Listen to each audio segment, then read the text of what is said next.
What's going on, guys? This is Standing 8 Count Podcast Episode 6, right, guys? 6. All right. Yeah. I'm Ray Riz, and we got a couple of dudes, the same dudes, guys with a lot of knowledge. Go ahead and start off, True, on your YouTube. True Boxing, TRU Boxing on YouTube, and then TRU_boxing on Instagram. Okay, Vaughn? Von Blues Boxing, so VONBLEU Boxing, BOXING. Okay, perfect. So, like I said, if you guys didn't catch the last episode, actually go check it out if you haven't caught it. We were talking about our top tens, and we touched on the cruiserweights, and what was the other? It was the lightweights, guys, the 135. 135. Right. And these guys spoke of some guys that aren't known really now, but that just shows you the deep knowledge these guys have. So it's, we're not gonna stray away from doing a deep dive into this sport called boxing, you guys. So we're gonna start it off. Actually, we got some good topics today. I think that a lot of people are interested in. Our first segment, we're going to talk about the upset of the year. True and Vaughn are going to give us their opinions of the upsets of the year. And I'm actually interested to hear what they got to say. So True, you go ahead and start off, man, and explain the criteria for your upset of the year before you give the names, please.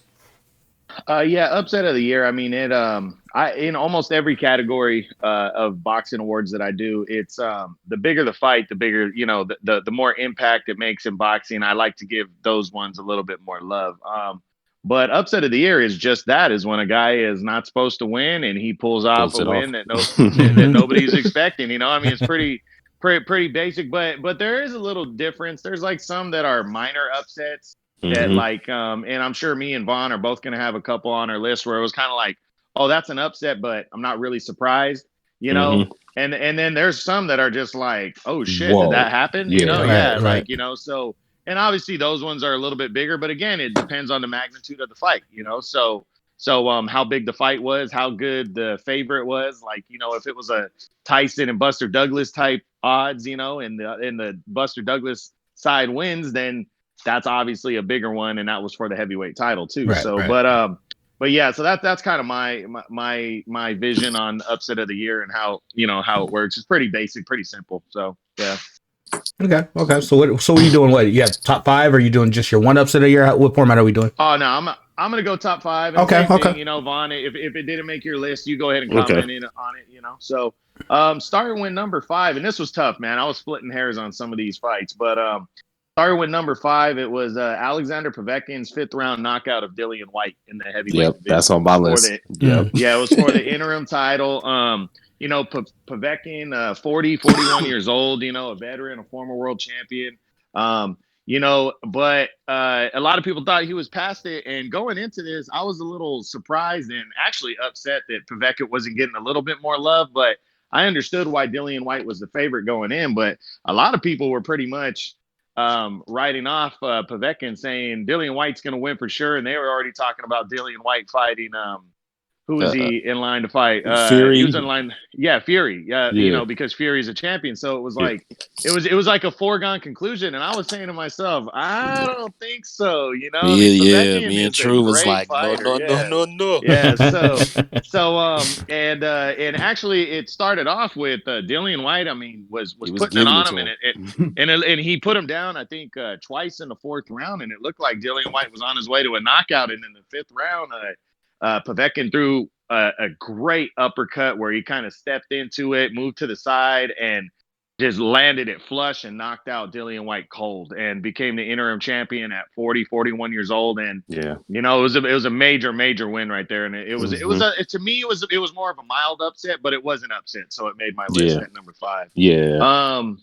So number 4 was Marajan Akhmadiyev's 12-round split decision over Daniel Roman. To win the unified super bantamweight title. Akhmadiyev was only 7-0 coming into this fight, and Daniel Roman was number 1 in the division at 122 coming in. So and he was a unified champion, and he pretty much had done more than anybody else to earn the number 1 spot. And Roman was coming off a big win when he unified belts over TJ Doheny, and Akhmadiyev hadn't really beaten anybody. He was a very good amateur. Akhmadiyev was, and he had won his first 7 fights, but he really hadn't beaten anybody legit yet. And he was the mandatory for the title. And I'm not like super surprised that he pulled off the upset, but it was surprising because Romanza was a very good fighter, a pretty good fighter, and he got a close split decision, but it was a deserving one because not a lot of people were saying that Roman got robbed, and he became the unified champion, which is two of the 4 belts, and he's sitting at top of 122 now. So yeah, did that make your list, man? Nah, it didn't. But dang, you made me think. I was like, that's one that got forgot about because you know what it was is that one got forgot about, bro, because that happened at the very end of January, and surprisingly, that was on an undercard along with Joseph Diaz's win over Tevin Farmer. Those are both undercard I watched fights. the fights. Yeah, and Demetrius Andrade fighting and nobody was the main event. Yeah, so but anyways, yeah, so that was number 4. Number 3 was Joe Smith Jr.'s 9th round TKO of Eliter Alvarez at 175. Eliter Alvarez is the guy that laid out Sergey Kovalev a couple years ago. And and put him out. And he stopped Jesse Hart. Yeah, and Eliter Alvarez is a very good fighter. He's beaten some pretty solid light heavyweights, kind of under, like that people didn't see coming. And he lost back the title back to Kovalev, but by a decision. But going into this tournament, there was a 4-man box off that they set up to determine the next WBO champion at light heavyweight, and that was the title that Canelo gave up after he beat Kovalev. So going in, it was pretty much Alvarez. He was a favorite, and I picked him. Yeah, me too. I picked him to win, and Joe Smith got in because he pulled an upset off over Jesse Hart earlier in the year, and then Joe Smith. I mean, going in, it was really like Alvarez is a good combination of a boxer puncher, and Joe Smith is kind of just a brawler. He's your very, very solid, tough guy, but physically imposing dude. Yeah, but nobody really saw him winning this fight. So Alvarez, I thought Alvarez was going to break him down and knock him out, and Joe Smith just ran over Alvarez. I mean, he just bullied him. He bullied him, man. Yeah. I mean, it was just like, wow, like what happened to Alvarez? He just got dash whipped. It was pretty much, and Joe Smith laid him out in the 9th round. Yeah, and now Joe Smith is in line to fight for the vacant title in February. So that was a big one right there. That make it for you, Vaughn? No, but damn, you making me think. Good stuff. Yeah. Okay, so number 2, and I'm pretty sure this made Vaughn's list because I know he loved this one. It was Jason Rosario's 5th round TKO of Julian J. Rock Williams at 154 pounds. So, yeah. It's on my list. Yeah, I knew that one already. But, so J. Rock coming in was the unified champ at 154 after he upset Jarrett Hurd last year. And heading into this fight, it was supposed to be J. Rock and Jarrett Hurd 2. Jarrett Hurd turned that fight down. So so J. Rock just wanted to stay busy, and he took on Rosario, who's kind of somewhat of a journeyman. He was kind of low level. He wasn't a big name. And I remember watching this fight at a bar in San Jose. we were at the fight that night. We were watching it, and we were watching MMA that night. And I remember looking over at the other TV going, Is Julian right? Is he getting his ass whipped right now? And man, Jason Rosario just came out of nowhere, and he just looked like the power puncher from hell. And I think J Rock was overlooking him, but still Rosario just ran him over. It was a smooth 5th round TKO victory, and it was a big win because it shot Rosario straight to the top of one. Yeah, made him unified. So, yeah. And actually, Rosario got his biggest opportunity after that against Charlo. He got a chance to unify belts against Charlo, so that was a huge win right now. So that was number 2. But number 1, and I don't think this is any surprise, Teofimo Lopez's 12-round unanimous decision over Vasily Lomachenko. Yeah, no doubt. That was a huge upset. Nobody saw that coming. Lomachenko was a big favorite going in. I mean, he was way older and way more experienced, and I don't think anybody was picking Lopez to win this fight outside of Lopez. You'd be surprised, Yeah, there was some TO users. Yeah, so that was a big win. I got to hand it to Lopez. I had it a draw, but I really don't have a problem with Lopez winning.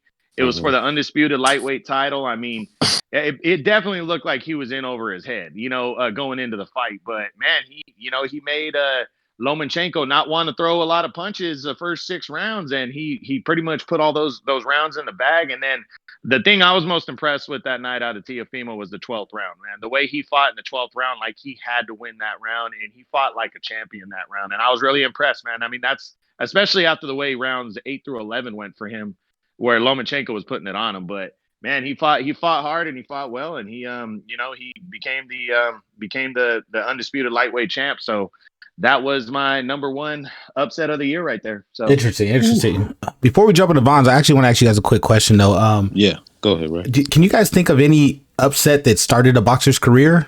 That you know what I mean? Because usually there's you have your upsets and the guy still kind of doesn't fare well later on. You know what I mean? There's some guys out there. Fighters. Well, I got one. I mean, and he's one of the best fighters of all time. Manny Pacquiao, when he upset Marco Antonio Barrera. Oh, wow. Nobody saw that. Right, okay. Nobody saw that coming, dude. I mean, nobody did. I mean, Pacquiao was a good fighter in the lower ranks, and he was coming up. You know, I remember watching him on HBO a couple times before that fight, and I was like, okay, this kid's got some talent, but Barrera was the man when he fought him. And he whipped Barrera's ass, bro. I mean, just one-sided. I was sitting there mad because I was a huge Barrera fan, and I'm like, what the hell happened? Who is this guy? And after that, Pacquiao took off, bro. I mean, he took off after that win. So that's a big one that just stuck out for me after you asked that question. Okay. What about you, Vaughn? What sticks out for you? So fighter who came up off an upset. Let me see what fighter. Oh, Costa Zoo. Zab Judah. Oh, that's a good one. I remember that fight actually. Yeah. That one took him to another stratosphere. Okay. And Broner and Marcos Maidana. So guys do make careers off of that. Yeah. Okay. All right. That's serious. That's good to know. Okay, so Vaughn, you got your top 5 upsets. How many of Mike's made yours? Was it 2?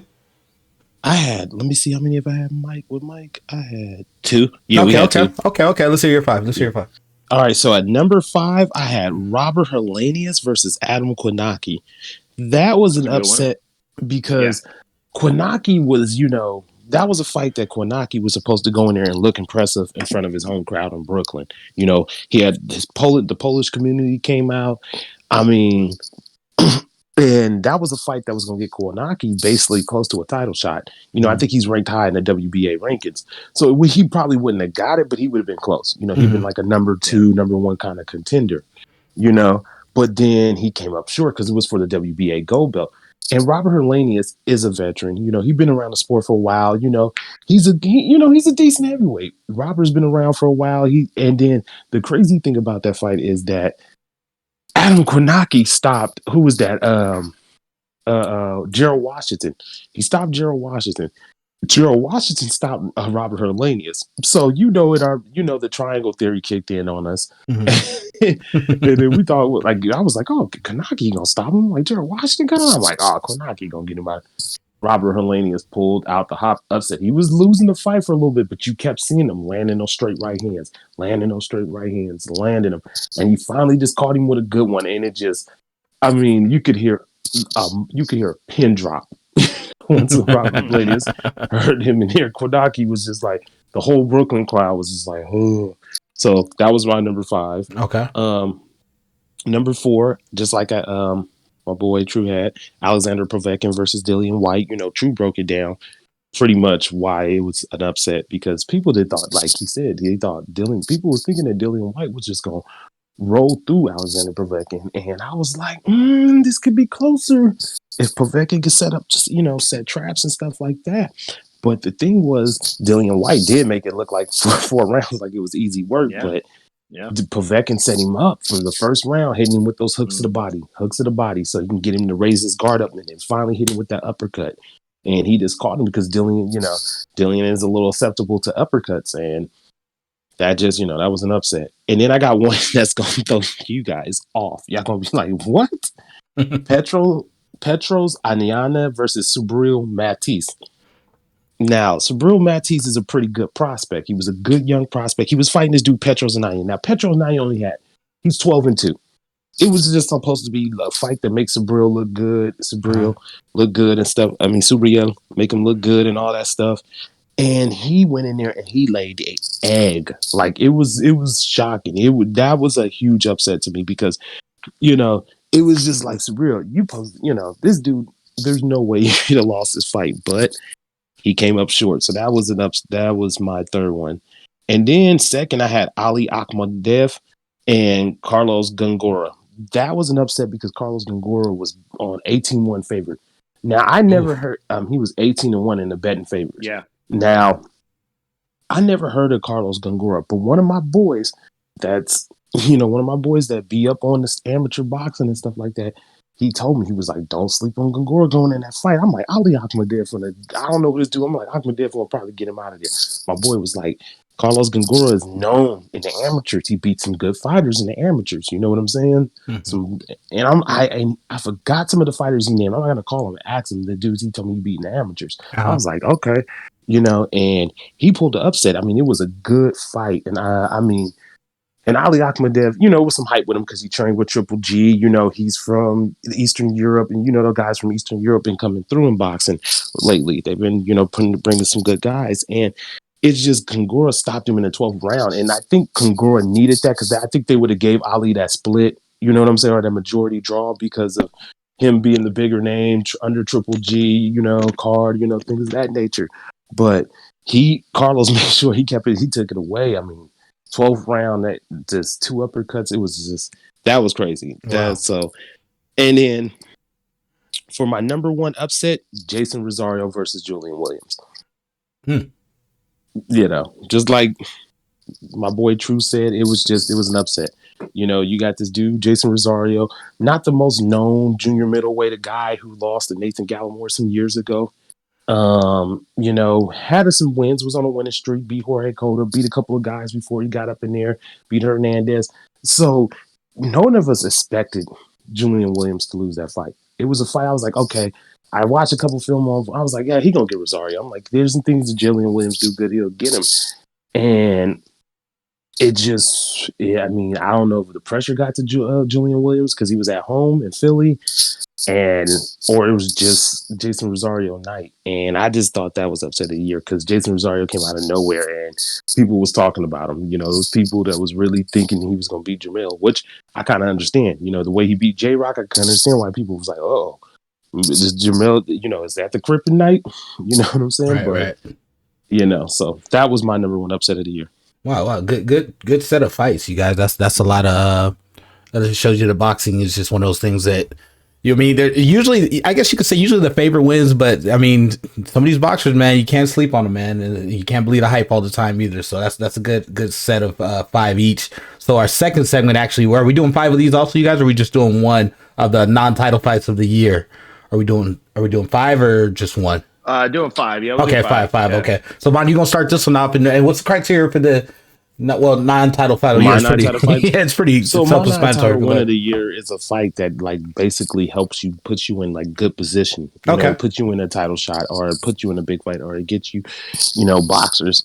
It gets the boxing media and it get people talking about you. Mm-hmm. So that's my non-title, my criteria with it. And so I didn't get. Honestly, I only put 3, and I was trying to think of 2 fellas, and I could not think. That's fair. That's fair. So true. You probably gonna have some ones that's going. I'm like, oh, but I'm gonna give you the 3 that I had put in there. I'm not going to front. Okay. So for number 3, I had George Kambosos versus Lee Selby. Now, reason why I say that is because now George Kambosos is about to get an IBF mandatory to Teofimo Lopez, one of the hottest boxers right now, on the boxing, fans and media's lips and stuff like that. He's a unified champion.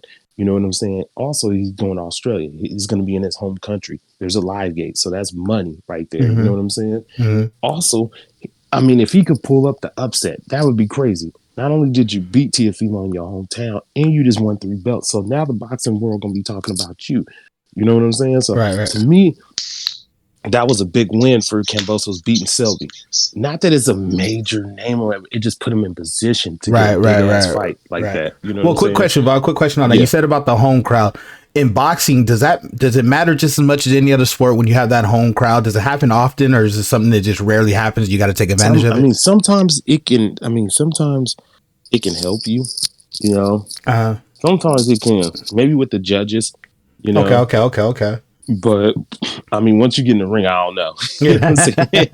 They could cheer for you. A lot of times it's too much for some of these guys, and they don't Yeah, even like to Julian fight at Williams, home because prime example.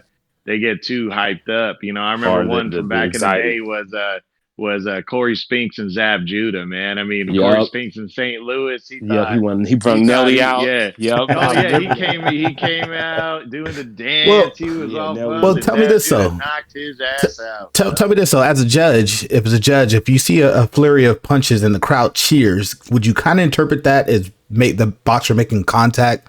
If you know what I mean, could that sway you? You know what I mean? As a judge, you gotta not let that sway you. You gotta understand, if you're in a fight, you cannot let a crowd sway you. You gotta be able to look at what you watching. You can't get here, because you hear the crowd screaming. And they don't do that because there's fans in there. Right. So whenever a certain fighter or the crowd or if the fighter's in his hometown, he's gonna get a little more. You know, he hitting gloves and they. Well, you got some fan favorite boxers too that wherever they go, they got like Canelo has a pretty good following wherever he fights, right? At least as long as it's on the West Coast, right? Long as on the West Coast.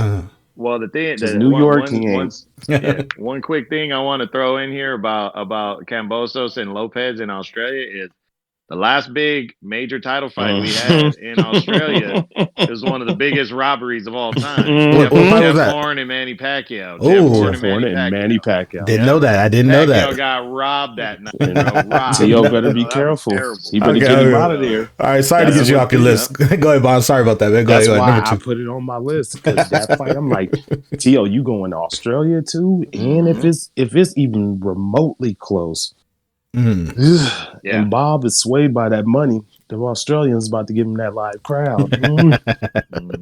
I'm just playing rap. All right, and then number 2, I had Alexander Povetkin versus Dillian White. It was really like a not a tie. I mean, they, True know what I'm talking about. I mean, interim titles pretty much an interim title pretty much gets you a number 1 contendership. Okay, that's what it is. You know what I'm saying? So I put that on there because Povetkin at 41 years old to be in a possible title shot. And I think whoever wins that WBC title between him and Fury or AJ or even Wilder, who's into pulling him, they'll fight Alexander Povetkin because they know it's an easy deal to make.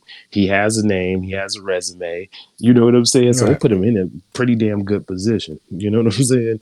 To get a title shot. And so I put that up in there because that was big for me as a non-title. And then number 1, I had Jose Cepeda versus Ivan Baranchyk because Jose Cepeda, now he's close to a title shot too. Now he may not get, I don't know if he may not get it or not, but his fight was so damn good.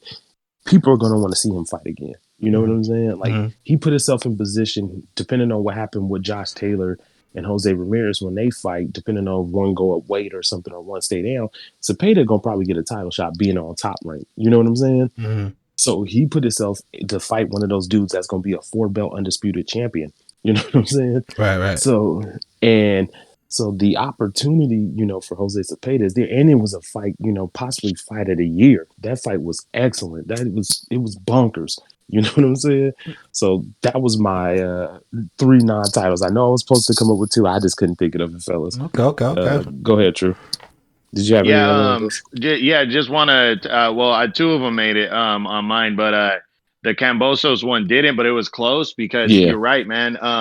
The best thing you can set yourself up for in boxing is an opportunity, man. Yeah. As what did he say in the movie Miracle? With opportunity, comes, well, it's a saying, and it's, with great opportunity comes great accomplishments, and Kambosos, all he can do. I mean, personally, me and Vaughn both feel like Lopez, no matter where they fight, it could be in the back alley with a bunch of nothing but Australians, that Lopez is going to whip that ass. But hey, that's what everybody said again about Tyson and Buster Douglas. You never know. In boxing, all it takes is one, man. So he gave himself the opportunity. So that was a good one. That almost made my list. That was a good one. So my 5 are, number 5 was Alexander Usyk's 12-round decision over Derek Chisora. I put this one on there because Usyk, this is only his second fight, and Chisora is kind of like, I was thinking about our last podcast. Yeah. and how we call these guys stepping stones. Uh-huh. You know, Yeah. I think a better word for them is gatekeepers. Okay. You Okay. know, Yeah. I think that's a better term for some of these guys, and I'll that's never what say that Derek to Derek Chisora Chisor's face, though. yeah. Yeah, oh yeah, never. Yeah. But nah, Derek Chisora is a dude that's beatable, but he's durable as hell. He's a good heavyweight. And Mm-hmm. and Usyk, ever since he beat Tony Bellew a couple years ago, man, he hasn't really fought. He's only fought one time before Yeah. he fought Chisora. This is He only has some Usyk's injuries. second fight at heavyweight, and he had, he has a title shot guaranteed. And so I'm like, okay, maybe, he might be overlooking Chisora a little bit, and he had to work in this fight, but he fought hard, he fought well, and when a lot of times it's hard to win that fight when you got something guaranteed after it, in a major fight. And he's got basically Anthony Joshua or the WBO title waiting for him, a heavyweight title, and he could have very easily overlooked Chisora, and he didn't. He outworked him, he outboxed him. It was a clean 12-round decision. And I wanted to show Usyk a little love because that's not easy to pull off when it's only your second fight in the heavyweight division and you're facing a dude that is a hog and doesn't care and keeps coming at you. So, I wanted to give that one a little bit of love. Number 4 was Mikey Garcia's 12-round decision over Jesse Vargas. This was a tough one right here for Mikey because a lot of people question if Mikey could hang at welterweight at 147 after the way Errol Spence whipped his ass last year. Mikey took on one of the toughest dudes. That's what people don't understand. Yeah, no. I mean, I felt like he could win. I picked him to win this fight, but I felt like it was going to be tough. And Jesse Vargas is a souped up gatekeeper, if you want to say, because Jesse Vargas is a guy that really gives a tough time to most guys that he fights. I mean, he's a good welterweight. He's not great, but he's good. And he was coming down for 154. So this is a guy that can hang, at a higher weight class. And Mikey has been coming up so much weight. So it was kind of like, well, he's going to get tested. And Mikey passed the test. I mean, there was no titles at stake. It was just Mikey's future, which could be a Pacquiao fight soon, and Mikey went in there. He looked like Vargas was kind of roughing him up a little bit the first few rounds, and then Mikey knocked him down in a beautiful shot and then took the fight over in the middle rounds. It got into the late rounds, and Mikey just weathered the storm. Jesse Vargas made a good comeback in the late rounds, but he weathered the storm and got a clean decision. That was a big fight right there, too. That's two good-ass welterweights right there. So that was number 3 for me. You guys still there? Yeah, we are. Yeah. Okay, my bad, man. I don't know why everything went quiet. Like I didn't hear no, we're listening. Go ahead. No, it's quiet. my bad. Professionalism, baby. So let me see. So number 3 was Zepeda and Barianchek in that war right there. I mean, my God. Zepeda became number 1 contender with this knockout, but the reason why I was so impressed with this win was Zepeda was supposed to be the boxer coming into this fight, and Barianchek was supposed to be the brawler and the power puncher. Zepeda had a lot of knockouts at 135, but at 140, moving up to 140, he hasn't been a big power guy. So going against Barianchek, and then, everybody knew it was going to be a close fight, a good fight. I think it was a kind of a toss-up. Which style do you prefer? I didn't know who to pick. In this one, it was a toss-up fight, but the fact that Zepeda. I mean, Barianchek was coming. I think I picked Zepeda, but I was really like, okay, I ain't gonna be surprised either way, and man, Barianchek is just such a bully in that ring, he is. But the Ray 8 knockdowns in this fight, bro. Wow, 8. Wow, and then Zepeda lays him out cold in the 5th round. The guy that isn't supposed to be the bigger power puncher, contender. Yeah, definitely knockout of the year contender. It was just such a fucking war, man. It was great, dude. And definitely knockout of the year contender, fight of the year contender. I mean, this is a great win right here for Zepeda. And it's one he needed because ever since he lost a very close decision to Jose Ramirez last year for the title, he was and then he went and beat Jose Pedraza, a former 2-division champion. Zepeda's kind of that guy, like high risk, low reward. Like, right. Do I really want to fight that guy to get to the title? That guy's good, So, and he doesn't have a big name. So it was kind of like, man, he gave the champion hell. I don't want to go through him. So it was one of those ones, like, he's not a big name. He's got that kind of style that's going to throw you off. And it's just like, ooh, I don't want to fight him. So going against Barianchik was another guy that after he fought Josh Taylor beat him clean, but he's a good, tough fighter. So a lot of guys were trying to avoid him. So these are two guys that were kind of being avoided the last year and a half to 2 years. And boom, they ran into each other like two trains, man. It was just amazing. So you got to go back and watch that fight. Well, I was just going to ask you that, True. Before you finish your other two, is it fair to say that this is a must-watch fight for any guys out there that want to see a good fight this year? Oh man, dude! I mean, go Ray. I'm telling you right now, I've seen a lot of great fights over the years. And in terms of excitement, Ray, this is maybe one of the top 10 fights I've ever seen. Wow! I mean, because how do you beat 8 knockdowns, bro? And what was it? It was a 5th round knockout. So I mean, it was like, what the hell happened? You know, like I remember I told Vaughn this. I fell asleep because I couldn't get ESPN to come in that night on my TV. For some reason, my TV was tripping. I fell asleep. And I woke up to go to work the next morning, and I went and looked at the news on it, and I read, and I'm like, what the hell? So I don't like watching fights after they happen. I'm just notorious for that. I like watching fights live, and unless it's something I have to go see. Man, I watched that, right away, and I was just like at 3-4 in the morning for work. I was wide awake, going, "What the hell just happened with these guys?" War. So it was a war, man. It was a great fight, dude. Okay. So a big win right there. Okay, number 2 was one I talked about on the other list. It was Joe Smith's 9th round TKO of Eliter Alvarez. That was a big win for Joe Smith. I mean, it really was, because Joe Smith came in. That's one I should have put on my list. Yeah. It's all good, man. I got you covered. Thank you, True. I appreciate you, brother. Joe Smith got his ass whipped last year in 2019 when he fought Dimitri Bivol for the title. I mean, Joe Smith's a guy that knocked out Hopkins a few years ago, but outside of that, man, I mean, Hopkins was 51, bro. So outside of that, he hadn't really done much. He was solid light heavyweight, but he hadn't really done much. And then he took on Jesse Hart in a fight where he was the underdog, where he went to Jesse Hart's backyard and he whipped Jesse Hart's ass. And Jesse Hart's a brutal knockout.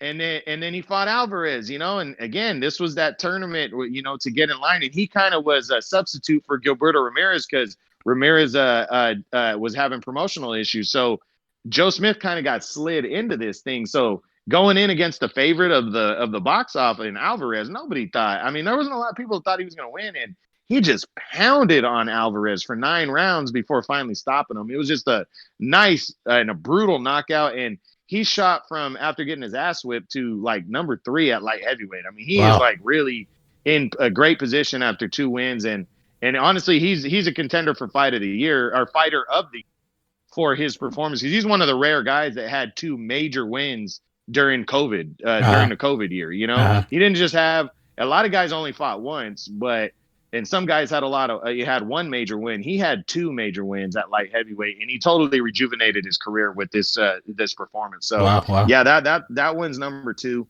But number 1 was on Vaughn's list. It was Povetkin knocking out Dillian White. This was, and I think the way he knocked him out is partly why I voted this one, but also, I mean, damn, man, 41 years old. Everybody's written you off. And, I think Povetkin because in reality, Povetkin has been a real contender since 2006, 2007. He knocked out Chris Bird in 2007, 2008. He knocked him out. And then he beat Eddie Chambers, who was a good undefeated rising star at the time. He ended up fighting Klitschko in 2013 in a major money fight overseas. And, he got knocked down 4 times and lost the decision. Russia versus Ukraine. Yeah. He was just one of those fighters that never got the respect and the love that he deserved, because he was dangerous, right? That's really what it came down to. But just a great combination of skills. He was giving Anthony Joshua in 2018 hell before Joshua knocked him out. He was supposed to fight Wilder, but he failed the drug test. Yeah, he failed a drug test. He was supposed to get in there with Wilder, and I couldn't wait to see that fight at that time. Me too. Man, because I was wondering how my boy was going to try to deal with him. Yeah. And he always had this capability right here. He just never got put on that stage, or he got thrown in against two great tall heavyweights like Klitschko and Joshua. So it was one of those ones where it was like everybody was picking Dillian White to run right through him, and and just the way he landed the uppercut and knocked him out cold was just beautiful, man. It really was. It was just, he stepped to the side, threw the uppercut, a lefty, and he's a righty. and he threw a left uppercut and brutally knocked out Dillian White. And he won an interim title, but interim titles don't really mean anything until you fight for the actual title. So. Right. And it could lead to a world title fight. So that was big. That was big, but it was close, man. It wasn't easy to do that one. So yeah, wow. It was cold too. Povetkin posted a picture of him and Tank Davis knockout. Yeah, they posted a picture, dog, and then he put it in Russian. He was like, him and Tank did this, like basically set up. And if you look at it, they both similarly set up the same. Well, I mean, smart fighters, they just Yeah, smart guys like that. And then the thing about Sasha is, man, that man is a fox. He's so sneaky. He's the sneakiest, like one of the sneakiest boxers I've ever seen in my life. It just come out of nowhere. Boop. You just be like, what the hell, Sasha? Where the hell did that come from? He was like, don't worry, comrade. Well, it was honestly, Ray, it was like 13 years of, hey, this is how good I am. Right. He woke the boxing world up. Or how's the saying go? If you don't know, now you know. That's exactly what it was, man. Wow. Yeah. So he put. Yeah, it was great, man. It was great. That's good. So these for all these fights, this is nothing but opportunities for the guys that won, though, right? Going into 2021. These are all opportunities. That's why me and True kind of picked basically the similar fights, because all these fights, people are like, oh, this was a big non-time. I'm like, what did it lead that fighter to? Right. That's what me and True was looking at. What did it lead him to? Right. Well, and that's the thing. That's why people need to know about these kind of awards right here, because going into, and this is why the casual fan, this award right here is perfect for them, because going into a fight, how many times you've been watching a fight with a bunch of people and guys that aren't hardcore, and they go, well, who's this guy? Right, exactly. This guy's the guys we're talking about. These guys are the guys that, like a lot of people, if they know the road that this guy took to get to that title shot, then that's more people watching the fight there. The way I see it. Remember we said this last week. Yeah, it's layers of hype. You know what I mean? There's layers, and you guys, this is a layer we're talking about that comes before the media. So no doubt. Yeah, okay. So that was good. I like that segment right there, because like you said, it just it puts you up on game. So now we're gonna do the top 10s. We're gonna do the 140 junior welterweight. But before we do it, let me ask you guys my question and get it out the way real quick. On the spot question. We're gonna start with you, Vaughn. The question is, it's a 2-part question. You ready, Vaughn? Yeah, I'm ready. Okay. What fighter do you think shortchanged himself fighting in a certain weight class? And what weight class should he have jumped to or went down to? Do you think he would have had a more prosperous career? Can you think of one off the top of your head? Man, off the top of the head, a weight class that a fighter should have went up to or went down to? Yes, and he didn't, and he shortchanged. You feel that he could have shortchanged his career? Yes. Oh boy. Oh man. I hate to put you on the spot, man.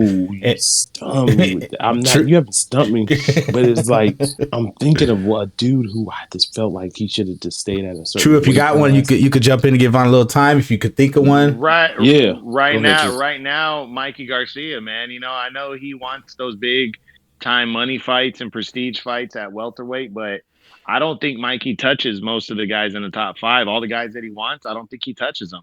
I think Terrence Crawford whips his ass. Errol Spence already whipped his ass. Yeah. Honestly, I think Manny Pacquiao now beats him.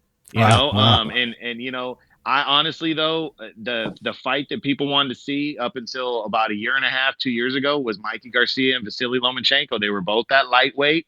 It was a huge fight that could have been made. I got one. And I think Mikey Garcia should have stayed at lightweight, man, instead of moving up. I think he made a major mistake. So, wow. Okay, I got one. Good answer. What you got?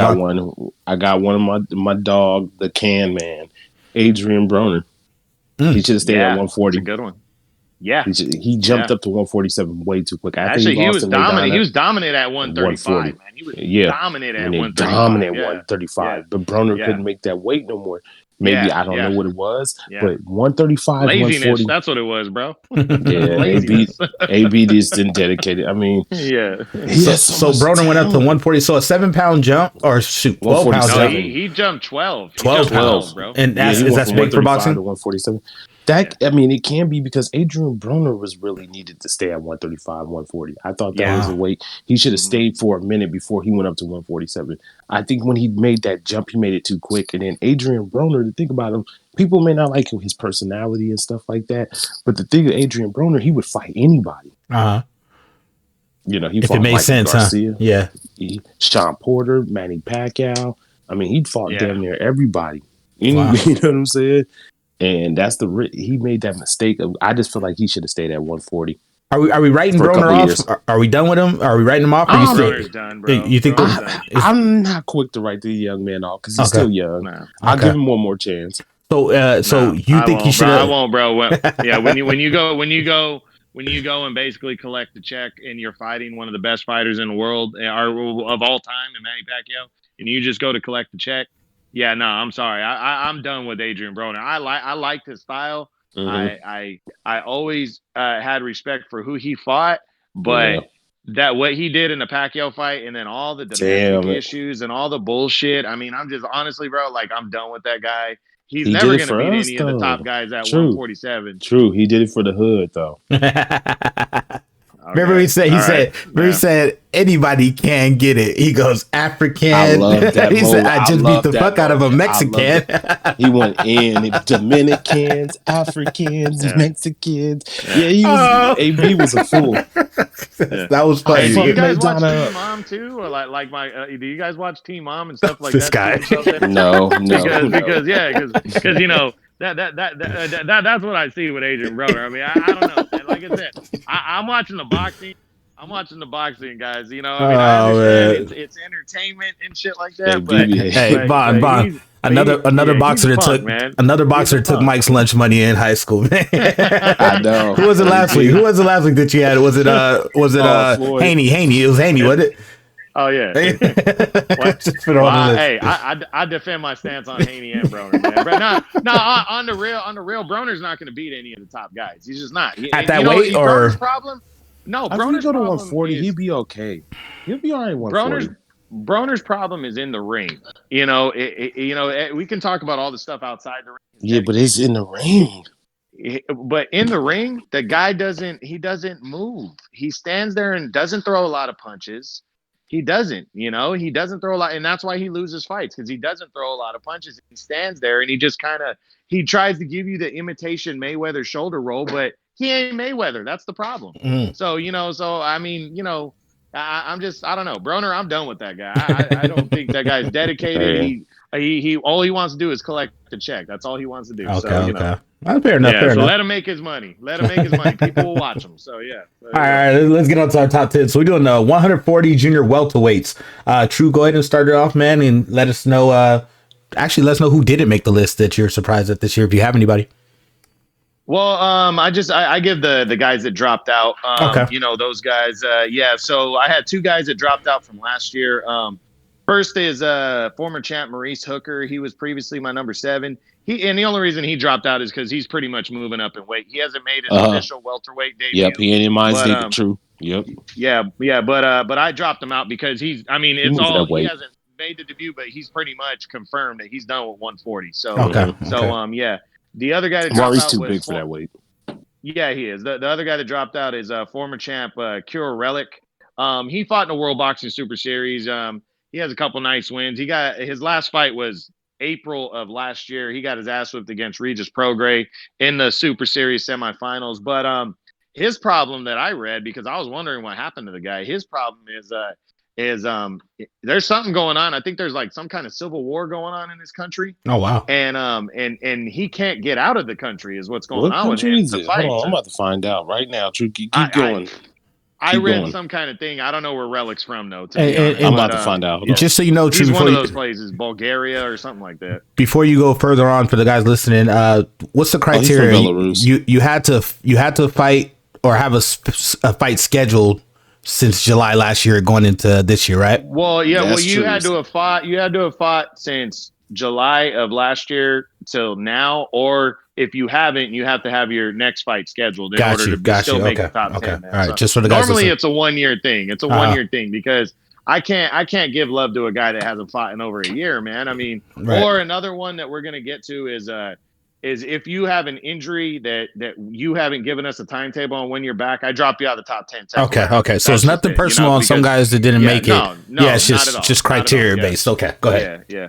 All right. So 140, the back of the top 10 was kind of tough to decide. So I went with guys who'd had good performances and stuff like that prior to this year. So number 10 is contender Adrian Granados. Granados is a grinder. That dude always fights tough. He always fights hard.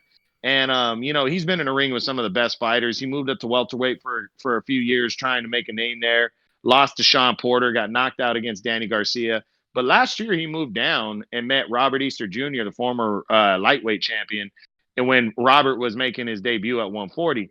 And that was a great fight, man. Those guys were going toe to toe. Easter, instead of boxing, decided to go toe to toe with Granados. And actually, Granados outlanded Robert, but Robert got a close unanimous decision. And based on the strength of that win, and actually for Granados, 140 is the better weight for him. I put him. He's number 10 for me. Last year he was tied for 10th, so he pretty much stays where he at. But he didn't fight at all in 2020, so hopefully we see him come back sometime soon. Number 9 is Ivan Barianchek, the former world champ. He only fought that one time in that great fight against Zepeda that we were talking about. He got knocked out, but he scored 4 knockdowns in that fight. I mean, the dude's still young and he's a power puncher and he is just nasty, that guy. He comes right at you. He's 27.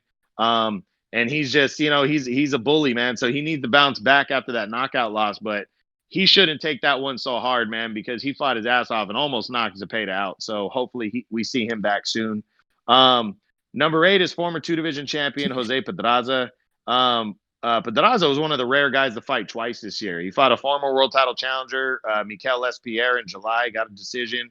He beat another guy named Javier Molina by a decision. So he just kind of quietly worked his way back in. He lost to Zepeda by a decision last year, but he's a former 2-division champ. He's been knocked out by Gervonta Davis, and he lost to Vasily Lomachenko by a decision a couple years back. But he's got a couple decent wins on his resume too. Yeah, so he's trying to get in line for a title in the 3rd different weight class. So we'll see what he can pull off, who he can get in the ring. With the right promotion too. Yeah, number 7 is Pablo Cesar Cano, former world title challenger. He didn't fight this year, but he's still riding the coattails of a major upset last year when he knocked out Jorge Linares in the first round of their fight. So Cano's a guy that's been around for a while, but he's only 31, and he's one of those guys that he's a power puncher and he's a guy that just likes to fight. And he used to be a gatekeeper until he pulled off that upset. Now he's one of those guys where he's not too far off from a title shot at some point, so he's the WBC's number 5 contender and he's solid. Number 6 is former lightweight champion Robert Easter Jr. Robert didn't fight this year. There was a couple times he had an opportunity against they were talking about him fighting Chris Algieri. Didn't happen. There was talks about him moving up to welterweight at a catchweight and fighting Maurice Hooker. Didn't happen, and I'm glad it didn't happen for him. I think welterweight's too big for Robert. I think, at least right now, I mean, work your way up to welterweight. Robert Easter's trying to go to welterweight? He almost signed to fight Maurice Hooker at 145 at a catchweight at 145. Robert Easter? Yeah. Robert tripping. That's he didn't even fought at 140. My bad. Yeah, he only fought Granados at 140, and it was a close, tough fight. I think Robert might be able to make a dent at 140. Given if he gets the right guys. But 147. Yeah, I know it's a major jump, and I think he might be going for the money there, Ray, because there's a lot of good PBC guys at 147. But I think that's a mistake, man, especially against Hooker. I think Hooker knocks him out. So Hooker gonna be at his natural weight. Yeah, Hooker's a big dude. He like my height at 147. So I think Easter needs to work his way into the top, the top guys and into a title shot this year. But we'll see. Number 5 is former champion Victor Postal. Man, this guy, 36 years old, and he goes in against Jose Ramirez in a fight that a lot of people were writing him off in, and it ended up being a really good fight for the unified title. And he almost messed up an undisputed title clash between Ramirez and Josh Taylor. And, he lost a very close majority decision, and it really was a fight you could have called either way. But at 36, for him to still be competing at that level, especially he hasn't been the most active guy, I was just impressed with his performance, and he was number 5 last year, and he pretty much stays number 5 now. I just hope he gets opportunities because Postal's kind of a taller fighter, so he gets avoided a lot. He can box and he throws a good amount of punches, so he's kind of that high risk, low reward guy that we always talk about, man. Where you're not going to make a lot of money fighting him, and he's a risky guy. So I hope he gets opportunity this year. Now the top 4, I have ties. I have a 2-way tie for third, and I got a 2-way tie for first because it was just too close to call. So my 2-way tie for third, first up is Jose Cepeda. He was number 4 last year. He's fought for titles twice in his career. He again, another guy, one of the rare guys that fought twice this year. He got a win in July, a decision win. And then he had that war and that knockout win over Barianchik in just fantastic win. It was the best of his career. And now he's the WBC's number 1 contender, and he already balled the WBC champion, Jose Ramirez, last year, and he almost beat him. It was a very close fight. And, it was. Zepeda puts himself in line now. He could fight the winner of the undisputed thing, or he's going to go straight into a title shot if whoever wins undisputed gives up all the belts and takes off. So, he's going to get a title shot, in my opinion, at some point this year. We just don't know against who or what the circumstances, but Zepeda set himself up with that knockout win. That was great, man. That was big for him. And also tied for third with him is Regis Prograis, the former champ. I mean, this guy, in my opinion, Ray, is overall the best fighter at 140, in my opinion. Wow. He was number 3 last year. Great fight. Oh, yeah, they did, but I was also in Taylor's home country last year. Pretty much, Taylor's from Scotland. They fought in England in the World Boxing Super Series finals, and it was a close fight. It was great. I think a rematch with Prograis, the way Prograis gets angry in the ring, the way he fights, they should have had it. I think it's going to be close, man. But Prograis, he's the WBC's number 2 contender. I mean, Ray, listen to this knockout ratio: 25-1, 21 knockouts, bro. Wow. This dude is real deal. Wow. He actually fought. He actually fought on the Davis and Santa Cruz undercard, and he got a third round knockout this year. He came back. So Prograis right there, man. Summit is going to have to deal with this guy. They got to stop. They can't keep running from him. Yeah, he's been getting avoided, but he wants to get the winner of the undisputed title fight before the end of the year, before he moves up to 147 officially. So Prograis is a real deal, though. I like him a lot. And then the 2-way tie for first. First up is undefeated WBC, WBO unified champ Jose Ramirez, the guy from Fresno, Ray. Okay. Shout out. I was supposed to go to this fight against Prograis. Yeah, he's 28. He's 26-0, 17 knockouts. He had a great fight with Victor Postal in August. They kind of didn't give him the respect that he deserved for that win. I think they were expecting him to wipe out Postal, but in many ways, this was very similar to the Dillian White Povetkin fight. I don't think Postal got the respect he deserved going into that fight, and it was a good fight. And Ramirez got a close decision, and now he's got the opportunity. First quarter of the year, he's fighting the guy he's tied with, Josh Taylor, for the undisputed title. So that's going to happen.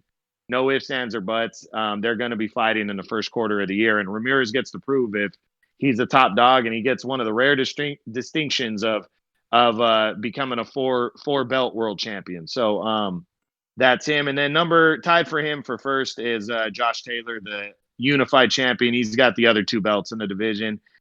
He was number 1 last year. He won the World Boxing Super Series, beating Regis Prograis in 2019 by a close decision. And he fought once, stayed busy against his mandatory, who didn't deserve to be a mandatory. And he scored a first round knockout on a body punch. So, and he gets to prove these 2 guys are going to prove who's the best at 140. And I can't wait to see it. It's going to be good. First quarter of the year, ESPN, it should be good. So that's it. Oh, wow. Okay. Vaughn, you got any comments on any of his fights that didn't make your list? So who do you have? Well, I mean, he had his list is pretty much like mine. The only thing is his 2 fighters that actually almost 3. Okay. So what's your list looking like? I got him on 40. Okay, so at number 10, I got Jose Pedraza. I think Pedraza, like True said, is a guy who's looking to try to get his third world title. Pedraza is a good fighter. He just keeps trucking. You know what I'm saying? And just, I just know he's going to be, you know what I'm saying? He's going to do his thing up at that weight class. So I got Pedraza at 10th. And then I got number 9. True is going to be like, what? Mario. He gonna be like, there you go with his PBC alliance, Mario Barrios. You already know we do it for the hood. We bringing it back, the black and brown PBC. But so I got Mario Barrios at number 9. I just think Mario, man, he won part of the WBA title. I mean, he's in line for, possibly a title shot. 25 years old. I mean, from San Antonio, good fighter, man. Mario's pretty good. Pretty good junior middleweight, 140. I think he's got potential. And True know how I am with the youngsters. I got love for him. So, all good, bro. Yeah, so I'll say my comments to you, done, bro. Oh yeah, I know. So I got Mario Barrios in there, and then at number 8, I got Jack Catterall. Now Jack Catterall is from England. He is 26 and 13 knockouts. So Jack doesn't have the greatest names on his list. You know what I'm saying? He's got some notable wins in the UK. I mean, if you follow boxing in the UK, he's got some good wins. He's definitely in a shot. Bob Arum even talked about this of he's probably going to get a title shot like next. You know what I'm saying? Especially what they did with Frank Warren and Top Rank working with each other. So I got Jack Catterall 8. Number 7, I got another one that's going to get make True be like, what? Arnold Barbosa. Now, Arnold Barbosa Jr. is coming off a pretty good win, and I ain't gonna lie, it's partially because I'm high on him. You know what I'm saying? He's coming off a win against Alex Saucedo, so that's probably his biggest win. But I think he is, him being in, top rank and being close into a title shot, a WBO title shot. Like, I mean, he's in the range of getting himself into there, and that was his biggest win. And I got him at number 7. And then number 6, I got Ivan Baranchyk. Now, Baranchyk, like Drew said, he's a top level guy. He just lost to Jose Cepeda in a fight that I picked him to win because I thought he would beat Cepeda. I thought he would get to Cepeda. I didn't think a knockout, but I thought he would just have enough, to put enough pressure on Cepeda and just beat him in volume. I thought that's how he would beat Cepeda, but Cepeda showed some stuff at 140 we hadn't seen. So I got him at number 6. Number 5, I'm with True. I got Viktor Postol. Postol is just one of them dudes that just gets slept on. He just gets slept on. It's just one of those things. People seen him lose, them years ago to Terrence Crawford, and people just forgot. It was one of those. I'm gonna have to say. Roy Jones Jr. Y'all must have forgot. You know what I'm saying? Just the same thing with Povetkin. It was just like y'all forgot. Like you think you lose to a top level game, and then guys seen him lose to Josh Taylor. They kind of was just like, I'm like, he only lost to Josh Taylor and Terrence Crawford. And the Taylor fight was in Scotland, and that was one of those. That was one of those controversial ones, Ray, because it wasn't that Taylor won or he didn't win. It was the fact that they scored that fight a blowout for Taylor. And it was not a blowout. That was a close fight, bro. Wow. So, yeah. Yep. And then he lost to Terrence Crawford. And then a decision. Terrence Crawford been stopping everybody and their mama, but he didn't stop Postol. So Postol was always a top level type of dude. It's just people slept on him and they get caught up in the age, Oh, he 36. It's kind of disrespectful. I'm 35, so I feel some kind of way. But they get, what I'm saying. But so Postol will keep trucking. Postol is going to be one of those dudes. He's always going to give people problems at 140, and he's always going to be in title contention if he keep boxing. He always comes through and he looks good when he has the fights. And then at number 4, I got Jose Cepeda. Same thing with True. Cepeda is just one of those dudes, man. He came through and that win against Baranchyk was big for him, and the way he won That's what was the most impressive thing against a guy like Ivan Baranchyk is the way he won. It was just like, and then he's with the perfect promotion. You know, he's with Top Rank, and they own all the belts. They got all the belts at 140. And that was big for Cepeda. And then I seen a video where one of Cepeda's strength coaches or trainers was talking about how they had been working on getting his power up. And he also beat my number 10 guy, Jose Cepeda. You know what I'm saying? Yeah. Yeah, Pedraza, my bad. I said Jose Cepeda, my bad. Jose, but I've done that a million times between those guys, bro. Trust me. So that was big for him. And then he had a majority decision against Jose Ramirez. That's a fight that Ramirez looked a little. That's a fight that could have went any way. You know what I'm saying? That's a fight that was a lot of controversy on that fight. So Cepeda, Cepeda proved himself. You looking at two guys I got in my top 10, and he almost beat both of them. He beat one of them, and the other one is, you know what I'm saying, controversy. Then I got number 3. Shout out to my Creole brother, Boogaloo, Regis Prograis. Everybody know Regis is the boogeyman at 140. You know, and him and Josh Taylor had a hell of a fight. It was an excellent fight. I mean, that fight I enjoyed. I mean, I woke up early to watch that fight. You know what I'm saying? That's how excited I was about that fight. And it was just a great fight. You know, Josh Taylor, Regis, they showed a lot of heart, a lot of grit, and they showed that they, you know, some of the top guys in that division. And so at number 2, I got the brother from the 559 Fresno, Jose Ramirez, WBC and WBO champion. You know, Jose has been doing his thing. You know, that Maurice Hooker win was huge. You know what I'm saying? That was a huge win for him against Maurice Hooker and stopping Maurice Hooker. That was big. And he came back and fought Postov, who's my number 5 guy. Had a tough fight, but he beat him. So, he's my number 2. And then at number 1, I got Ring Magazine WBA and IBF champion Josh Taylor. Won the Super 6 Series tournament. You know, Josh Taylor is an excellent fighter. You know, he beat Regis Prograis. That was a big ass win for him, and he beat Ivan Baranchyk is in my list. So, Josh Taylor is my number 140 in the world. So, do you guys see in the future of Josh Taylor and what's your number 1, Mike? Yeah, Taylor's tied for first with. Ramirez and Taylor about to fight. Oh, they're gonna. Yeah. Oh, is that right? Okay. You're definitely splitting hairs between those two guys. You know, it's that close. They both got very, very good resumes. Undisputed between them. It's an undisputed title fight. It's already good to go, man. It's already been approved by everybody. Yeah, they on top of it. Oh wow, what's the timeline looking like? It'll be this first year, quarter, next bro. 2 months. They're fighting probably by. I'd say we'll see it by March. Yeah, I say March. Yeah, March or April. So definitely a must-watch fight, though.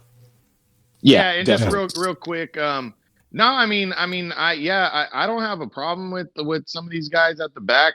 Barrios, you know, he's up and coming. He's got a secondary world title. I mean, it's for the same reason. It's for the same reasons. I mean, it's the guy hasn't beaten anybody, bro. He hasn't beaten anybody, you know. So but you know me, the young bros. No, I know, I get it. Jack Catterall. That dude has no resume. I don't know how he became the number 1 contender, but he did.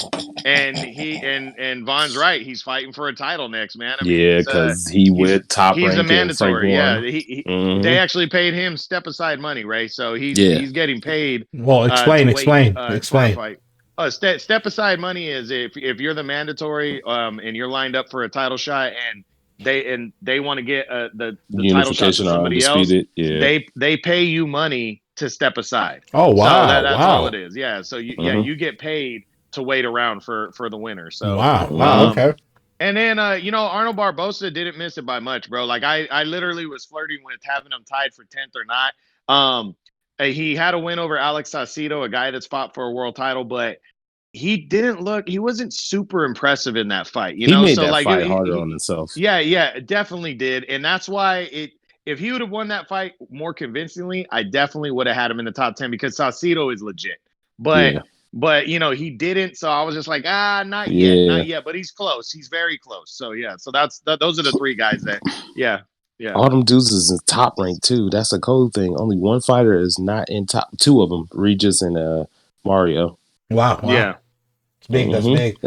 Yeah, that's how boxing is. They all monopolize on the weight class. We actually got to touch on that subject once. I just want we later do. on. We got to talk about we got to talk classes. about promoting the belts, weight classes, how that's all a factor into one. A lot of people don't talk about it, and they don't. A lot of people don't know about it either. Yeah, because when you guys say PVC and ring and belts and all that, got, like my mind just like wait, what? I thought it was just the best fighter against the best fighter. You know what I mean? So you definitely got to touch on that in a future episode, man. So now we're going to the 168 super middleweights. Starting off with Vaughn. Unless you guys got anything else to say about the 140s.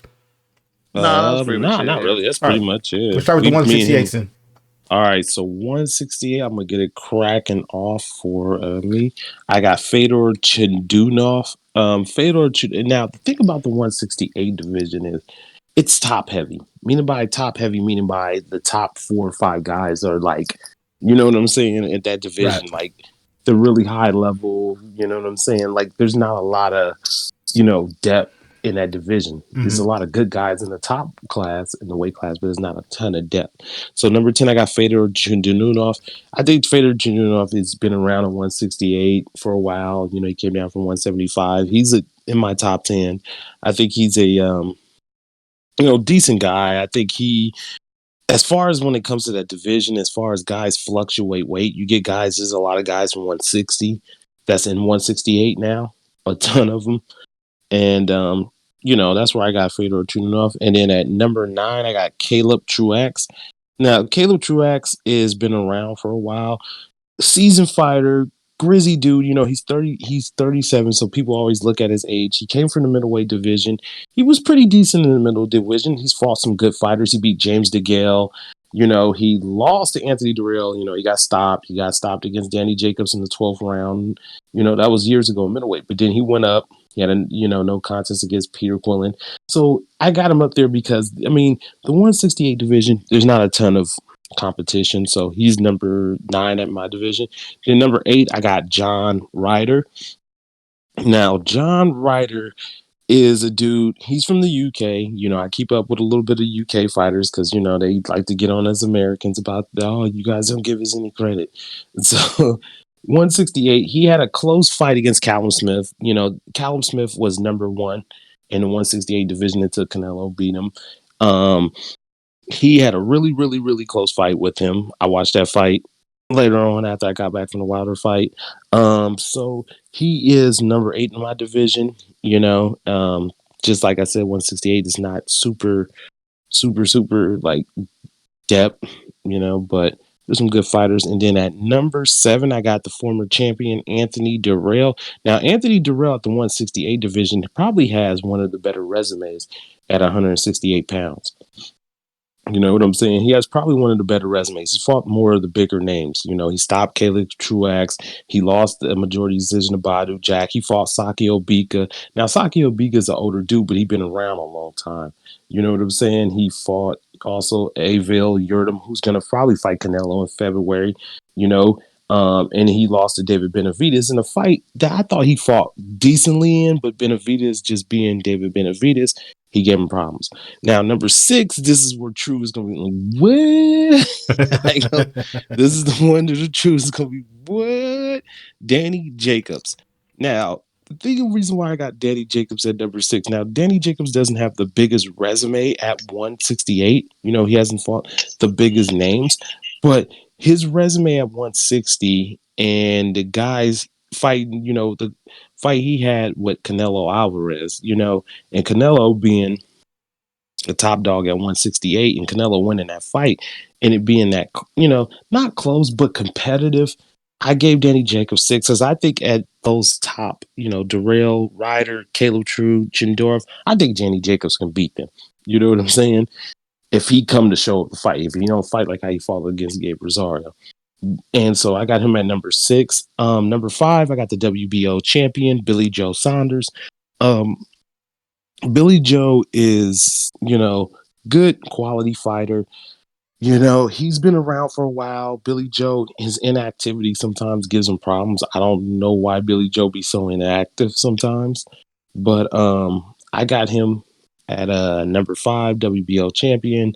He just came off a win against Martin Murray. You know, Martin Murray's kind of past it, but he's in line for a Canelo shot, and I think he's probably going to get the fight against Canelo. They was going to fight some years ago, so he's in line for that. I got him at number 5. Number 4, I got the former WBA champion, former ring champion, and Callum Smith. Now, Callum Smith, good fighter. He was number 1 in the super middleweight division. He won the Super 6 tournament, beat George Groves, seasoned vet, guy who had some pretty good fights against Carl Frog, came up short twice against him, but good ass fights, pretty good resume, beat Chris Eubanks. I mean, he's fought some good fighters. You know, Callum Smith, I got him at 100, number 4. Number 3, I got Caleb Plant, IBF champion. Now, Caleb doesn't have the biggest resume. You know what I'm saying? He beat Exotic. He's fighting my number 9 guy, Caleb Truax. But I think Caleb Plant, when I look at this division and look who's been in there for a long time and, you know, been fighting for a while and, you know, been in this division, I got Caleb Plant at number 3. I think Caleb Plant is the number 3 168er in the world. Good guy. I think he got an ability to possibly be number 1, you know, but it's to be seen. Number 2, I got David Benavidez. So David Benavidez, you know, the man came off a big win against Anthony Durrell. That was a good win for David Benavidez. He was the WBC champion, but Benavidez hurt himself twice. You know, he had a drug failure the first time. He lost his belt. He was off for a while. Then he lost his belt on the scales in this fight against Romer Angulo. He came overweight, but I still think David Benavidez is one of the best 168ers in the world. You know, he's just do good. He got, you know, quality fighter, mentality's right. I think he's number 2 in the world. And that's just, you know, 168 is not the craziest, biggest resumes. And then at number 1, I got Saul Canelo Alvarez, WBC, WBA champion. I mean, Canelo fought the number 1 dude, came in the division. I mean, you know, there's not much to be said about Canelo. You know, he's trying to go into another title fight against Billy Joe Saunders. And this is coming from a former Canelo hater. Finally cleansed now. No more Canelo hating. You know what I'm saying? Former clean now. He got my respect with the Triple G fights and Danny Jacobs. So, yeah, I got Mr. Alvarez. He just, dude is a beast. Good fighter, excellent fighter, intelligent, smart, fights well, on top of his game. The man he doing his thing. You can't hate on that. And I think I'm gonna throw this out there too. I think for Canelo fans, they're starting to feel what us Mayweather fans felt back in the day. My bad. Anyways, let's go ahead. 168. That's for True. All right, True. You got any comments on any of the guys on his list that didn't make your list? There's only one. We're actually pretty in sync on that one. Shudanov, I mean, is arguable. You know, like I don't have a problem with it. I almost put him right there in, so it was close. Almost have Lemieux. Yeah. Lemieux's up there too. You know, he's right.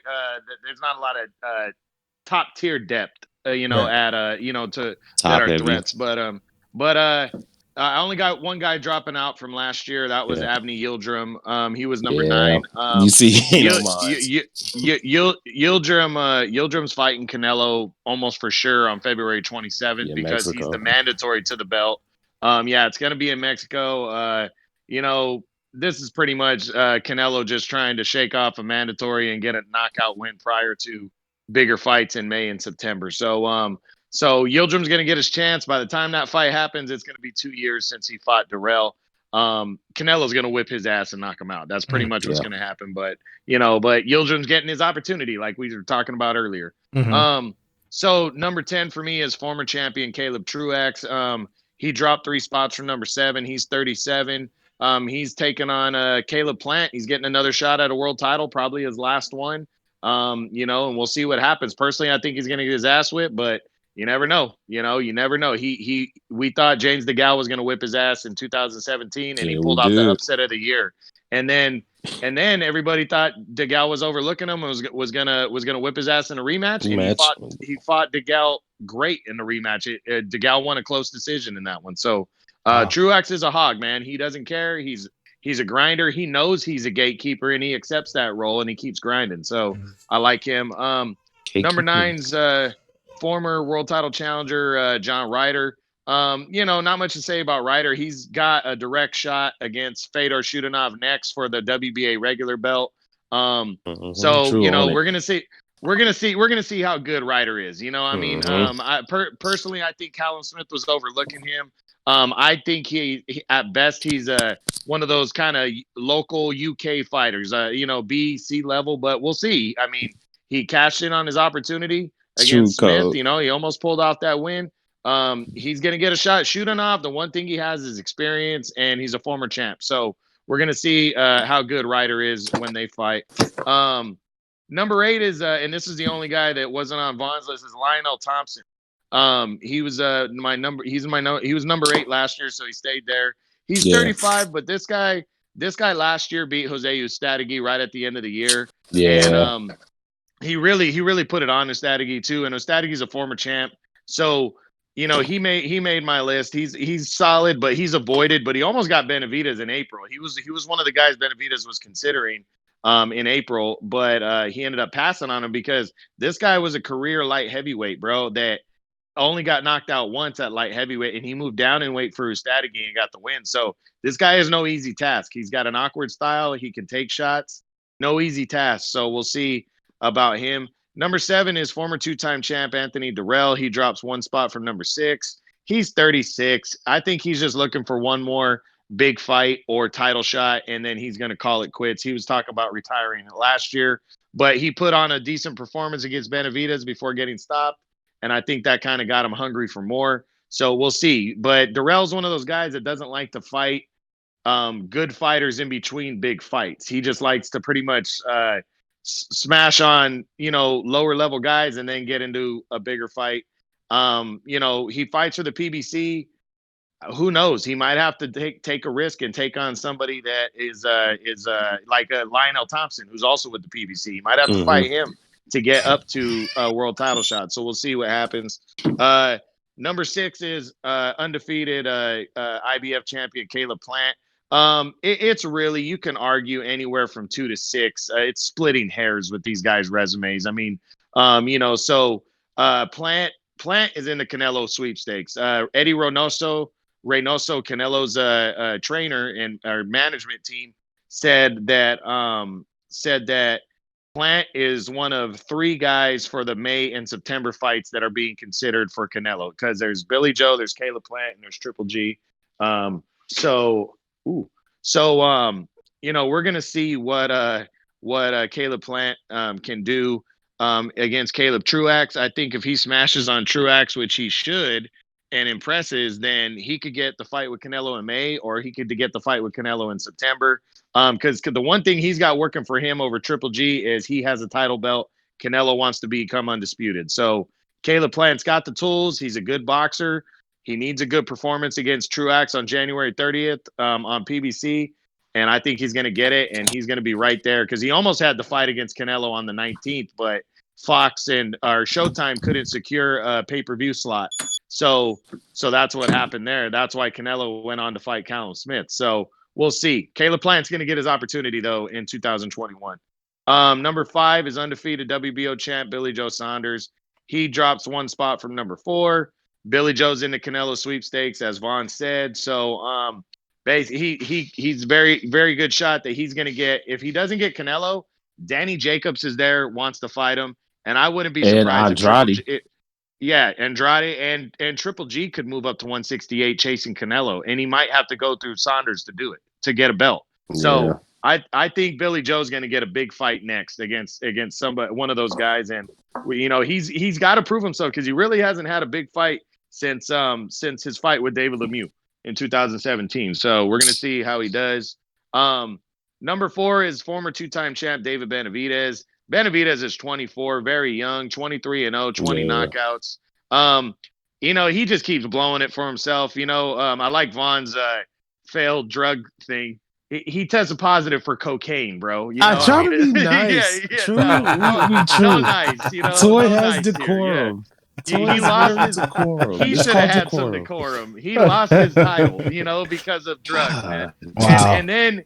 And then he lost it after winning it back and impressing everybody last year. He lost it on the scales by not even coming close to weight, And I like David Benavidez, but let's be real here. I like him a lot. I think him and Canelo, when Benavidez beats a couple more guys, him and Canelo is a great matchup right there. But we'll see. He's got all the tools in the world to be one of the best fighters in the world, Ray, but he's got to be more dedicated and focused. And so we'll see what happens in 2021 for him. Number 3 was Callum Smith. Of all the guys between 3 and 6, he still has the best win on his resume, knocking out George Groves in that tournament final. So I got to give him some love. So, Callum Smith. So, did you say who? Nah, my bad. I thought you said George Groves. No, I said Callum Smith knocked out George Groves. He has he has the best win. Yeah. So there's him. He's at number 3, but he got his ass whipped against Canelo. I don't know who's going to want to fight him with his size and his chin, but I also think he could move up to 175 and fight up there because he's so big. Number 2 is Danny Jacobs, and I do have a little bit of an issue. And here's what it is when I do my top 10s, I go on overall resume. I don't go on what you've done in that division so much because, that matters, but none of these guys at 168 have really done a lot, and none of them have great resumes. So I was like, but I said that. Jacob has a great overall resume, though. So that's why I got Danny Jacobs at number 2. What did you have, Mavon? He's done enough. He number 6. Okay. Last year, here's though. Canelo's number 1, and Jacobs fought Canelo to a great fight. Don't do that. He fought Canelo to a great fight last year in May. So true, using my argument against me. Yeah. So I like Jacobs. He's like, I like Jacobs. He looked like crap against Gabe Rosado, but he's still got the potential, and he's got a good name. Yeah, he's got a good name. So we'll see what happens. Maybe he gets a shot at Saunders or somebody like that. And then number 1's Canelo. I mean, he's pound for pound. He's pound for pound the best fighter. He smashed on Callum Smith. Not much else to say. I mean, he's got his year. Looked like his year's locked up. Avni Yildirim in February. He's gonna fight in May and September as long as he doesn't get hurt at all. And it's Billy Joe Saunders, Caleb Plant, or Triple G. One other name I want to see him throw in there for this year possibly is Jamal Charlo, because Charlo said he's willing to move up to 168 to fight him. That's a huge fight. Yeah, and Canelo's gonna kick the shit out of Charlo. So I want to see that because I want to see him shut the Charlos up. So Other than that, y'all, that's happening, bro. That's money. True, I'll take it from you all day. So Canelo's gonna smash on him. So Canelo's gonna be on the floor. Y'all gonna be like, no. Is Charlo ready for Canelo? Yes, he Absolutely not. No, he's not. How many fights you think he needs to be even ready for him, or will he ever be ready for him? Honestly, he don't have the skill set to beat Canelo. Canelo's too good for him. It's just not going to happen. All right, not going to happen. Canelo taste that power to get hit. So ain't fought no dog in a minute. Yeah. So no, that's since he had a dog. So the biggest. I'll tell you right now, Charlo has 2 wins on his resume that matter. J-Rock from years ago at 154, and he beat Derevyanchenko, and he didn't knock Derevyanchenko out. So Canelo's got a better chin. He's got a better chin. No, it has nothing to do with that, man. Canelo's gonna whip that ass, so that's all that matters. So yeah, I mean it really is. It makes sense, bro. It makes sense. That's why Jamal Canelo, black and brown is about to be split. Oh man, so hey, Ray, I'll tell you right now, Billy Joe and Caleb Plant probably fight tougher fights against Canelo, but I want to see Canelo fight Charlo. You know why? Because I want to see him knock him out, because he will knock him out. And he'll beat him easier than he'll beat the other guy. Okay. Okay. Well, we got it on wax. We got it on tape. We got to record it. That right hand. Hey, if Canelo loses, I'm gonna play that in loop. We're gonna play the whole podcast. Gonna be in loop. He's gonna knock his ass out, and that's what you gonna say too. But hey, me personally, I don't see anybody. And again, this is me on the top surface, not really seeing any guys, but I don't see Canelo being beat by anybody for a long time, man. That guy just looked too good last fight. But Charlo, I seen him fight once, but I don't know enough to say if he'll give him problems. I mean, Vaughn, you know more, better than me, but yeah, Canelo don't seem like he could be touched right now, man. I can't wait to. The reason why I want to see Charlo and Canelo fight is just the marketability. Oh yeah, so marketable. Yeah. So marketable. Charlo's got the name for sure. Yeah, because this is what they're gonna do. They're gonna use the PBC and the little Golden Boy thing, Oscar. You know, they're gonna use that.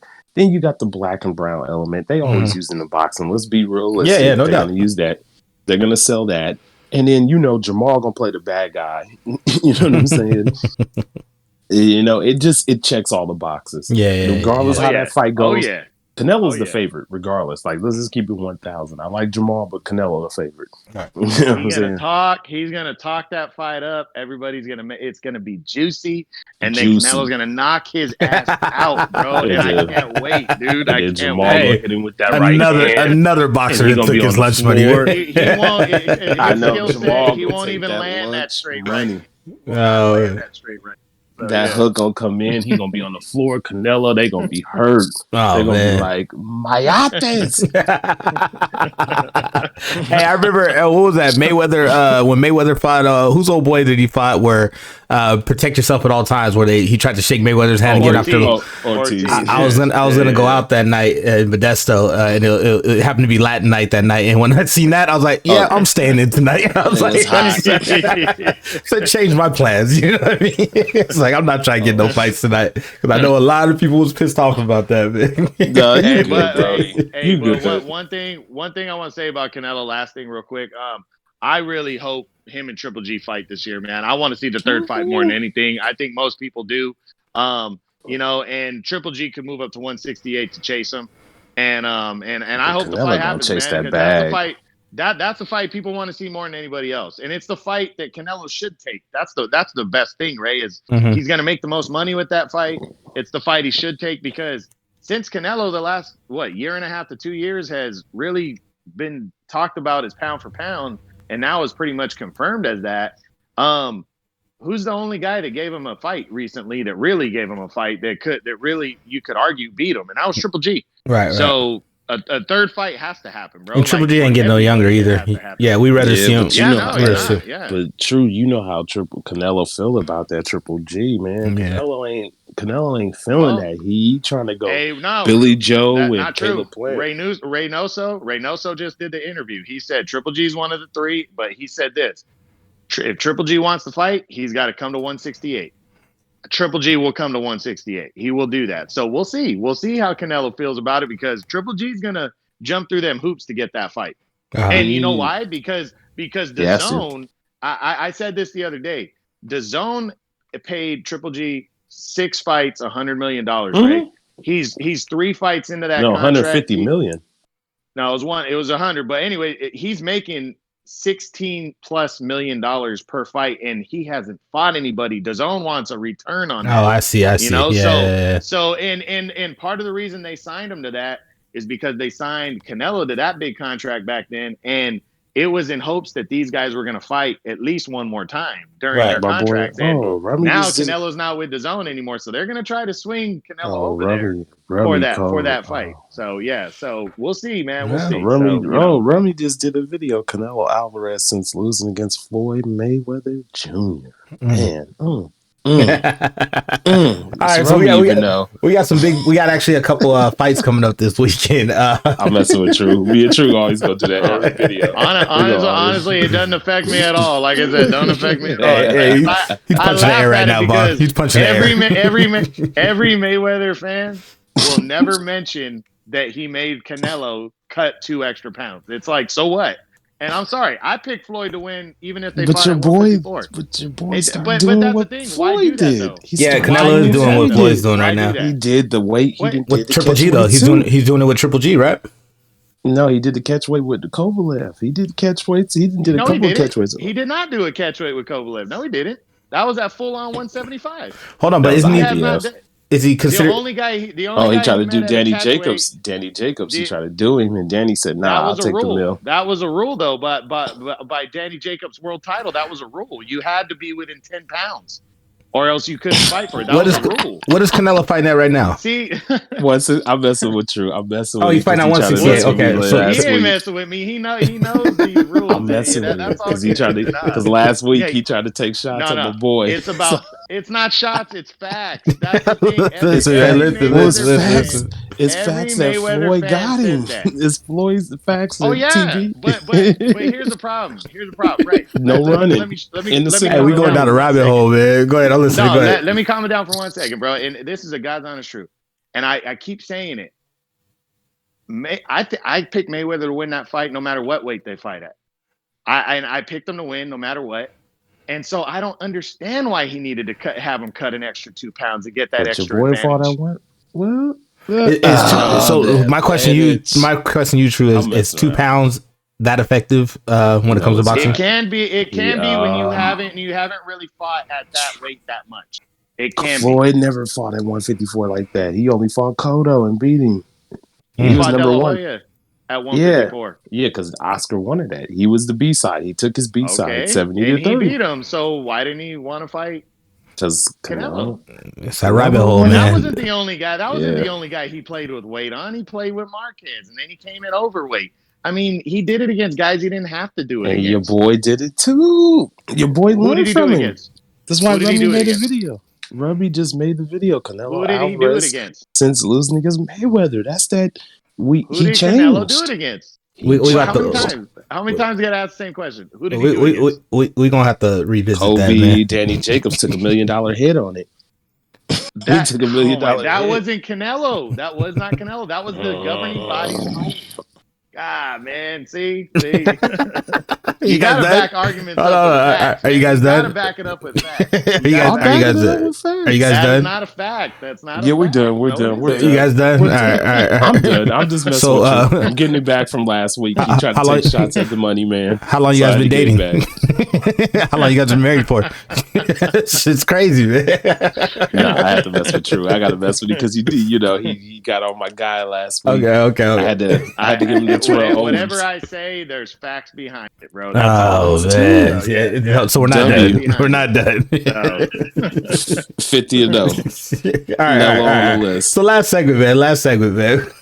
We going pretty long. We got some big fights coming up. A couple fights. I'll let you guys be a judge of it if it's meaningful fights coming up this weekend. It's a DAZN card, right? Yes, so, sir. So True, you're gonna handle the first fight. Let's talk about that. I don't even know if it's the first fight, but you're gonna handle one of the fights. Of course, he's gonna handle Ryan Garcia. I'm just playing. Go ahead. Go ahead, True. What happened? You didn't hear us? No, I thought he's supposed to start with the undercard. So I didn't know which one was undercard. My fault. So Vaughn, go ahead. Right. Garcia's the main event. Yeah. Okay, go ahead, Vaughn. Undercard, Vaughn Blue. Let me get it going. Hold on. So Rene Alvarado, he fighting what's his name? Gutierrez. So Rene Alvarado, he been around for a while. I mean, he's a good fighter. His biggest win was against Andre Cancio. I don't know, that's a real name. Mm-hmm. So Andre Cancio, he had a huge win. He beat Alberto Machado. Now, Alberto Machado, he was from Puerto Rico. And Puerto Rico, they get behind their fighters. And I'm not gonna lie, Machado was looking like a top level young prospect. He was looking good. He was looking pretty good. He was looking like, okay, Puerto Rico got another one. Mm-hmm. But he came up short. He got stopped twice against Cancio. Andrew Cancio is, he was the kind of dude at first he was looking like, me. I don't like to call these dudes gatekeepers and stuff like that, but, he was looking like that. And he stopped him twice, not once, in the third and fourth round. And it was for a title. It was for the real WBA title. And he stopped him twice. So Rene Alvarado, he's been around for a while. That was his biggest win. But he's taken some losses throughout the past in his career. He lost to Yuriorkis Gamboa. And he lost to Andrew Cancio back in a while. He lost to Joseph Diaz. You know what I'm saying? He lost to Rocky Juarez. He lost to Jarrell Gonzalez. So he's had some losses. So he looked like he was the type of guy that's a major six. So it was a huge win for him. Now, the guy he's fighting, now this is the thing. The guy he is fighting is Roger Gutierrez. Now, Roger Gutierrez is not the most known fighter. He's just some dude who's just, but he had a big win against Eduardo Hernandez. Now, Eduardo Hernandez, you may not know about him and stuff.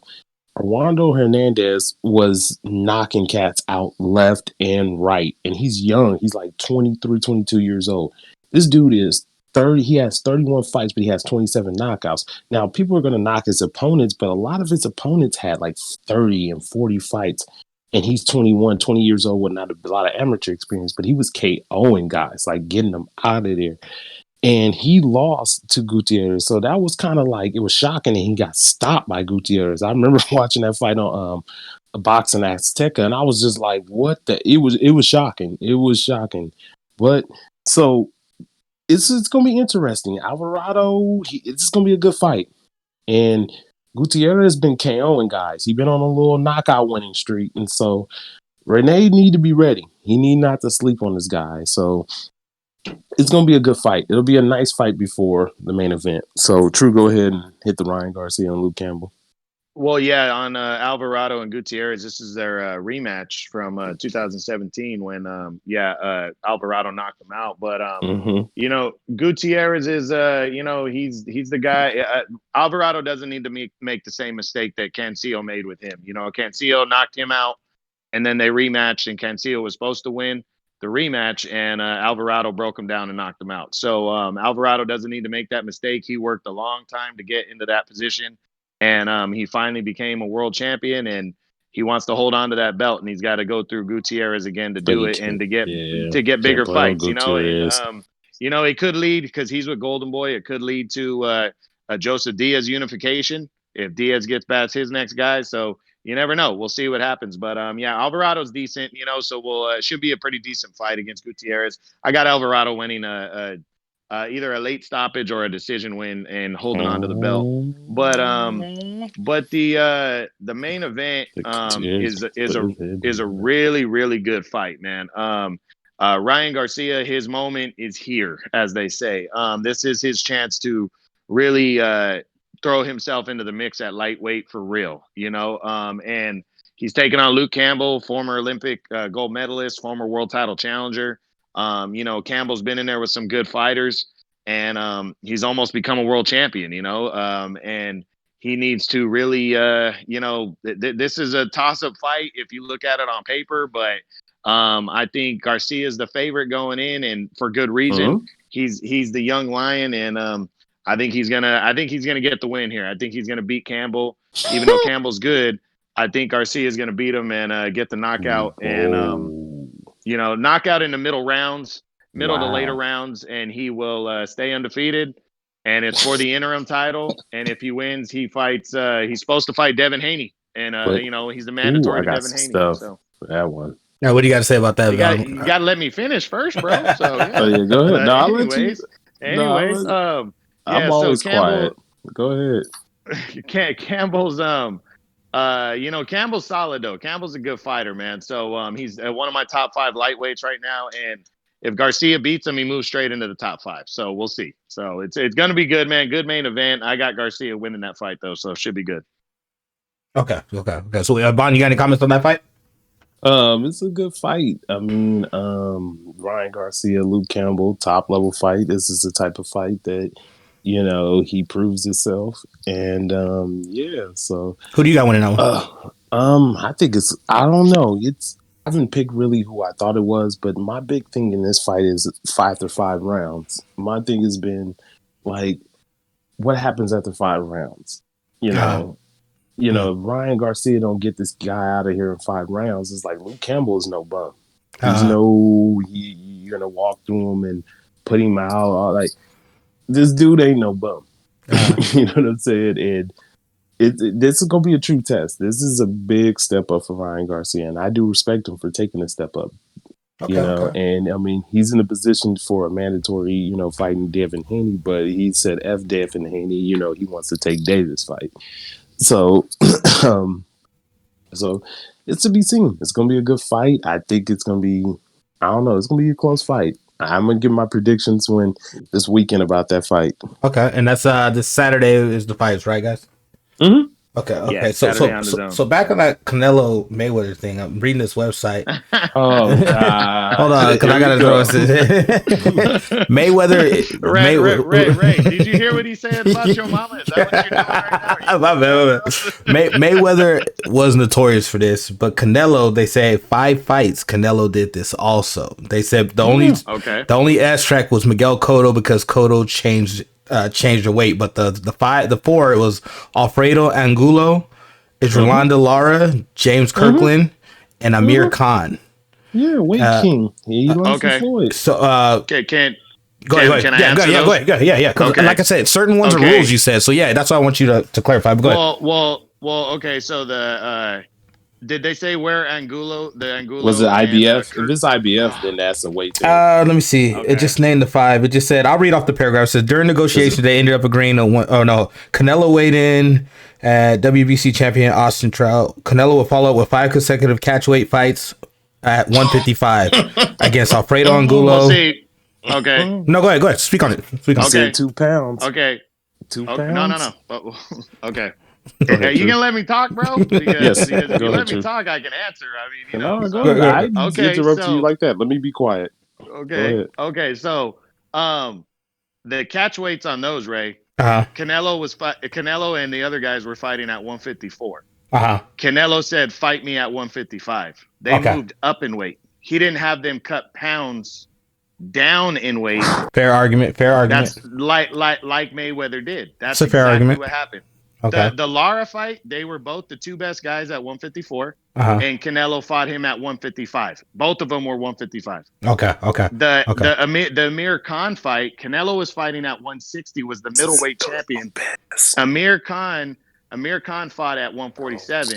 So Canelo's the one that cut weight to 155 and had Amir Khan meet him at 155. Okay. So that's what went on in those fights. And that's all one of those explanations. So I see what you're saying. Mayweather used to make guys cut weight like Canelo was at 154. He made him lose 2 pounds to fight him at 152. But to be fair, though, that's a big difference. To be fair, though, from 147 come up 10 To be fair, though, Canelo, they quoted Canelo saying, "I'll go down to 150 to fight him." So Mayweather took advantage and made him go 152. Yeah.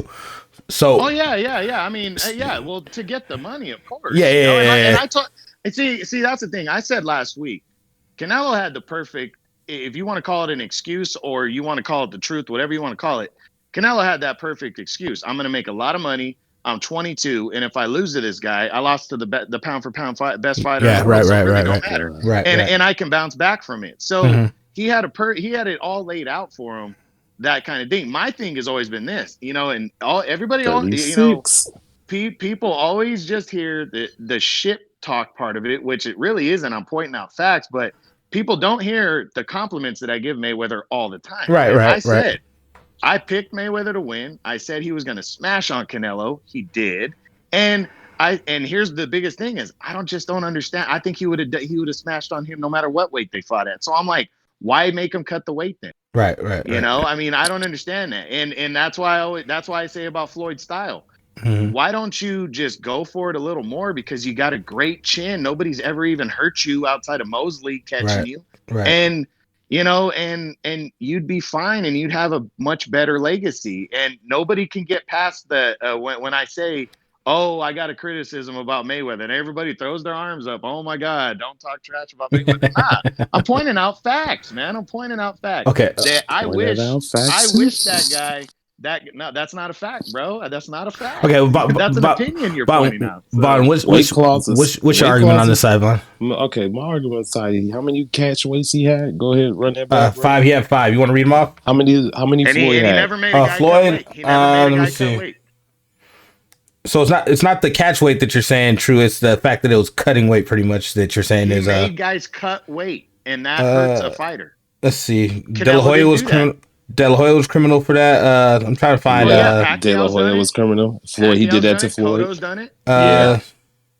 Canelo has not done that. Julio Cesar Chavez did it back 145 against Pernell Whitaker.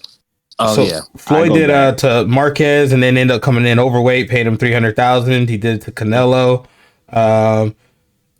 He fought De La Hoya Miguel Cotto at 154. I don't know the total. Cotto was number 1 at 154, Yeah. and that was his division. Yeah. And Oscar wanted him to come at 154. So the catchweight kings will go down the list. Mayweather is not on the list, and neither is Canelo. So I don't know. It's crazy. Yeah, this is fighters that done catchweights. I mean, it goes back from the days. There's fighters back in the day who did these guys have 17 catchweights. So I mean, is it fair to say, Vaughn, it's part of the game? When you get to a certain level, when you at Canelo and Floyd's level, when you at Canelo's and Floyd's level, when you're the A side, they're gonna dictate the way they want it to go because they're giving you an opportunity to, become a star. If you beat them, you become a star. So is that more of the home field advantage, I guess you could say, being the A side? Yeah, that's how A side fighters do it, and especially nowadays. I mean, but it's been going on forever. If you go look in the history of boxing, even back in the day, they were doing this. I've been reading up like, wow, they was doing this back in the day. They was pulling A side. Oh, you got to come down to this weight. Oh, this is wrong. Yeah, this is boxing. Boxing's code. Anyways, I'm done. All right. So we had a good episode. Anything else you want to chime in on, True, before we end this?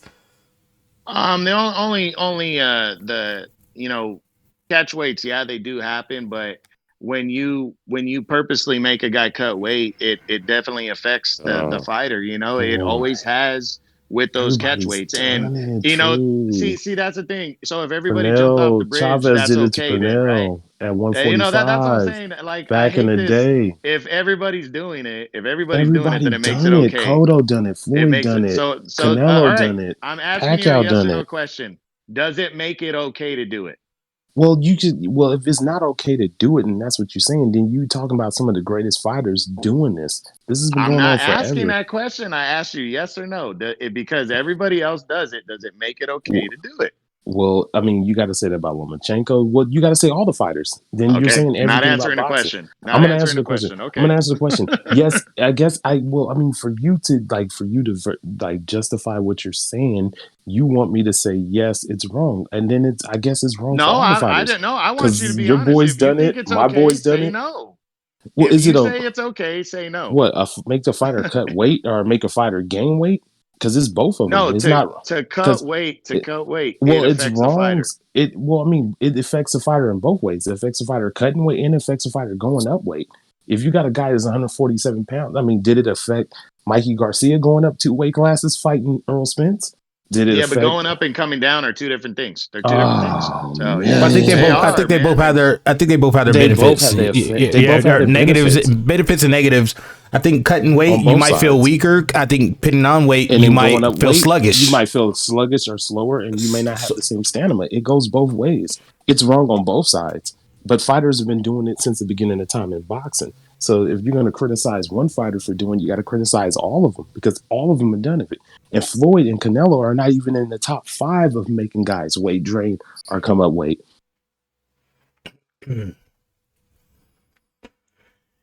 Any other comments? We good? Just I think a good meeting a guy halfway type deal is I love the way Pavlik and Hopkins did it. Pavlik gained 10 pounds. Hopkins came down 5 pounds to meet at a catch weight. And, the guy that was supposed to lose, Hopkins, whipped Pavlik's ass. So that was respectable. That was the way it should be done. But you had guys like Cotto when he fought at middleweight, right? He was small. He was a small guy for middleweight. So he had certain guys cutting 2 or 3 pounds, and they've never done that before. They always made a certain weight. And it absolutely affected, like Cotto knocked out this one guy, Daniel Gill, it almost to the round, exactly the way Triple G did it a year before to the round. And Triple G was way bigger than Cotto, but it was because Triple G fought the guy at 160, the legitimate weight. And he made Daniel Gill come down to 157, a weight he's never fought at. And he was completely drained. So draining a fighter, it has affected a fighter cutting weight way more than it has a guy moving up in weight. And they are 2 different things. They are 2 different things. And that's what I'm going off of is you pointed out all the 4 Canelo fights that he's done it. but not one of those fights did he make a guy cut weight, and he actually met them at the equal weight. At the equal weight, he met all those fighters. Well, you're making smaller guys come up weight don't benefit them either. Like, I mean, did it benefit Amir Khan coming up from 147 to fight and at everybody almost 160? Everybody criticized Canelo for that, and I was one of them. Okay, but the thing was Lopez from 140. The thing was he didn't make Khan cut weight because that's the point. Mayweather made bigger guys cut weight so he could have an advantage. That's what it was. Well, I don't think he had to do that. Well, my criticism is it's not that he did it. It's I don't think he had to do it. Well, to be devil's advocate, though, I think any fighter that makes you change your weight is doing it for an advantage. Absolutely. Can we come out and say that this is just the ugly part of boxing? You know what I mean?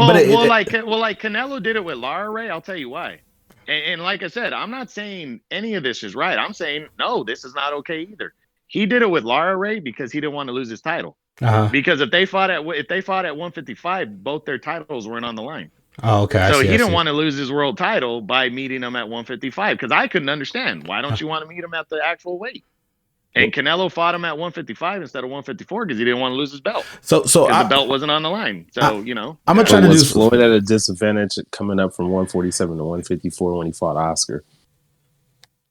What do you mean? What's the advantage? Was he at a disadvantage coming up weight because Floyd never fought at 154 ever in his life?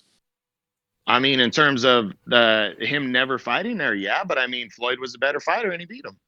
So that's my issue, though. At the end of the day, if you're the better fighter, shouldn't you prevail in it? You Regardless.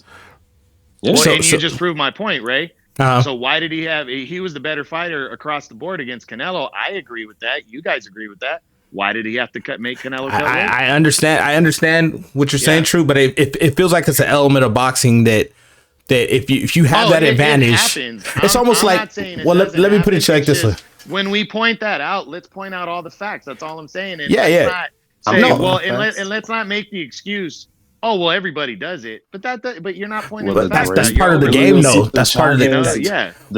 Julio Cesar Chavez made Pernell Whitaker cut 2 pounds, and it was a 147-pound fight, and he came up from 140. And he made what's the name cut at 145. Yeah, and they Pacquiao still made Cotto cut down to 145. I remember. Yeah, I feel like it's part of boxing. Pacquiao made Oscar fight at 147. It happens in the top tier guys when they get pound for pound level and stuff like that. It doesn't happen all the way through most of the time like that. It's sometimes it happens. It is part of the game. I'm not saying that.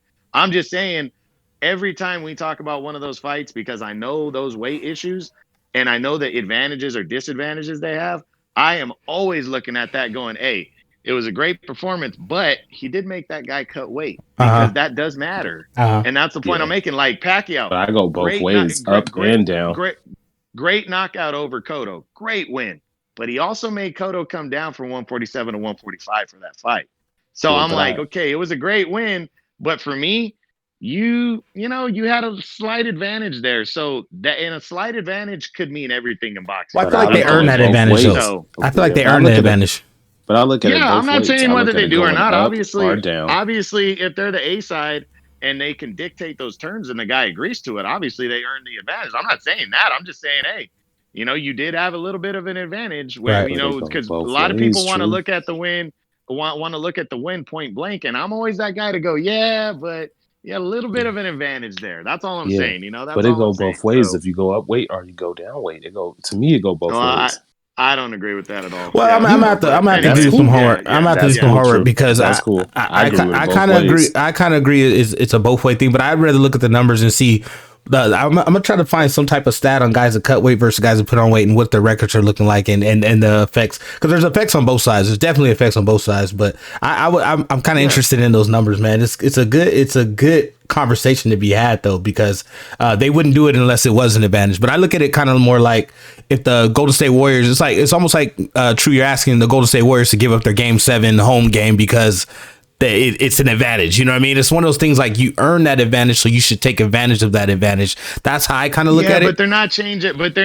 See, here's the thing though about that, Ray, is you're not changing how many minutes are played in a game. Right. You're not changing how high the basketball hoop is. Right. True. To make an advantage. That's true. The difference there. That's true. You're still playing in baseball, you're still playing 9 innings. In Right, basketball, right. you're still playing 4 quarters. Right. You have the same playing field, whether it's home court or not home court.